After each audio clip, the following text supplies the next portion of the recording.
ఆగు, నేనెవరో నీకు తెలుసా?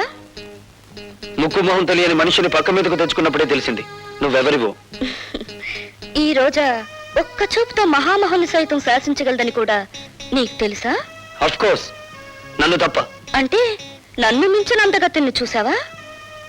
ఒక్క రాత్రికి నా రేటు 10,000. రాత్రికి రేటు కట్టుకుని జీవితానికి విలువ పోగొట్టుకున్నావన్నమాట. నాకేం తక్కువ? తాడిపట్టుకు అర్హత లేని దానివి, అమ్మకానికి తప్ప అమ్మవు కాలేని దానివి, పుట్టిన బిడ్డకు నాన్నెవరో చెప్పుకోలేని దానివి. నువ్వు శీలాన్ని నమ్ముకున్నావు, జీవితాన్ని నమ్ముకున్నావు. ఎన్ని వేలైనా ఇచ్చి కొందరు నిన్ను కొనగలరు గాని నువ్వు నీ జీవితంలో ఎన్ని లక్షలు సంపాదించినా 5వ తనాన్ని మాత్రం కొనలేవు. ఈ ఇల్లు దాటి వారు దాటి రోడ్డు మీదకి వచ్చి కూలి చేస్తూ నాకు కనిపించి పలకరించు, అప్పుడు బదులు పలుకుతాను.